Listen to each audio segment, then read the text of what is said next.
Keep it here. We'll look after you. There's something quite special about a World Cup bridge, isn't there? Well, obviously about you guys.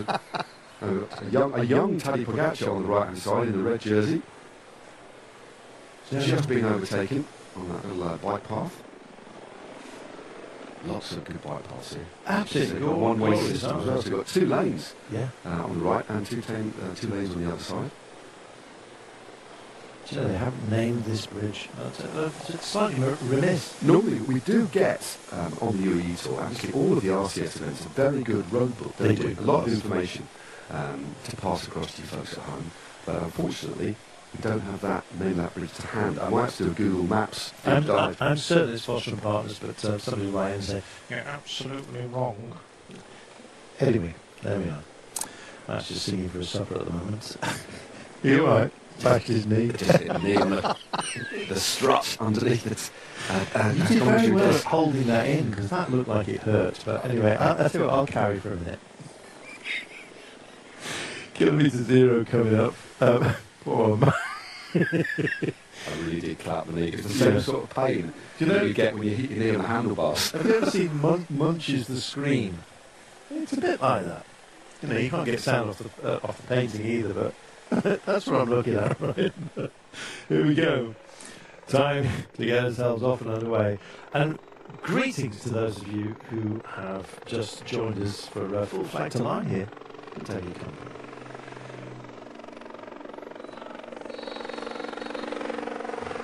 Flag's gone. Black jersey, of course, is off and up the road. He's got a lieutenant with him. It looks like they may well be alone. Where is Bardiani Fiazzani? They're slightly out of view at the moment. I guess the black jersey being posted up front. He's got some real strength here because Baragli was really the engine room of their desires yesterday. It was a question of whether anyone else could keep up. I think it was Baragli making sure that this black jersey stays either on the back of Juric or Zamidio, who looked like he was running out of resources. This might be Zamidio being dragged over here, I bet, by Tarozzi in the aqua blue of Bardiani. If Tarozzi does make it over all on his lonesome, he's going to face 3 of them, and I'm afraid that's going to be a task that's just a little bit too big for him. But they've really animated the days that we've had here. The intermediate sprint competition has been fantastic. It's been brilliant, and it's going to run and run. That is definitely Tarozzi, from a recognisable style that we've become familiar with over the last couple of days. And but, yes, Samidio's with him. He sits in 3rd place overall. So Duric leads with 32, Tarozzi with 27, Samudio with 23. But where are the other Via Bardiani riders? They should have covered that move a lot quicker. There was a gentle helping hand for Tarozzi. He didn't push him, but his teammate just nudged him into the side so he could actually accelerate clear. But why haven't they sent him support? Have they conceded defeat here? That's a little bit disappointing for me because he really is outgunned here. 3 Team Solution Tech riders to 1 Bardiani rider. That's a big gap to open up. I think Tarozzi is going to be disappointed he hasn't got at least 1 teammate with him for company because, this is difficult now. And I wonder if Tarozzi will actually sit on in this group rather than actually work with them because it's 3v1, actually sit on and think, well, I'm just going to be carried to the line now. Well, it was Federico Biagini that went up with him yesterday. They've got plenty of sprinters that I think on a long day like today, maybe they're just hoping that there's going to be a big shakedown at the end.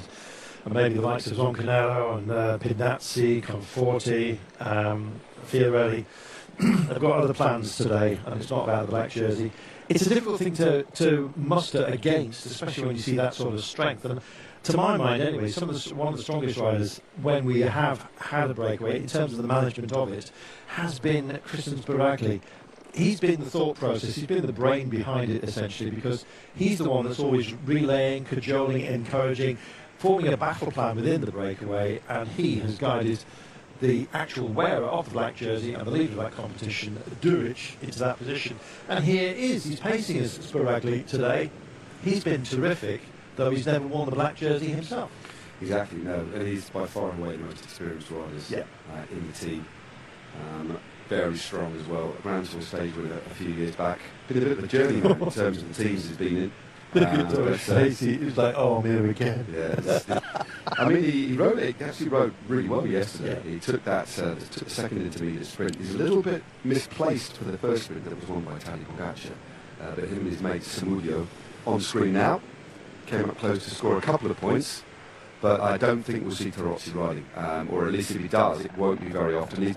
But again, they're forcing him to ride by leaving a gap, so he either rolls through or they can perpetually keep taking him out the back. And the effort to get back on, you might as well just roll through gently, just make life easy for yourself, so you're as fresh as you possibly can be when you do get to the sprint. But the first one isn't for a long time. We don't get there until nearly half distance, 93.8 kilometres to go.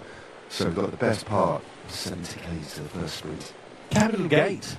It resembles a tornado. What about that? It does.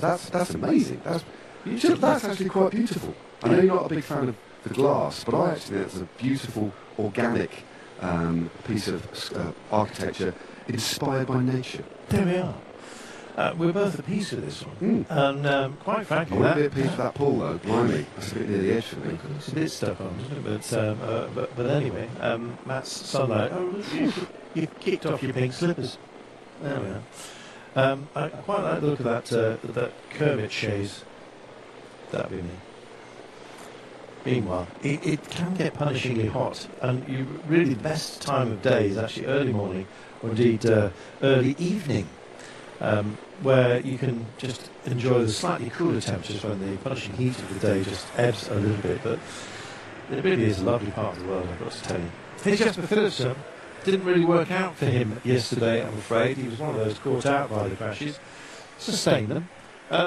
Murray himself actually took a tumble as he came through. I was so pleased to see him get straight back up. He actually went over the bars, rolled and stood straight back up. It was very much like a judo throw. He did a great job of getting away without even a scuff. Yeah, he's the bit just past the finish line in any race can be quite dangerous. So generally in the big bunch sprints there's a long runoff, as best as the organisers can be.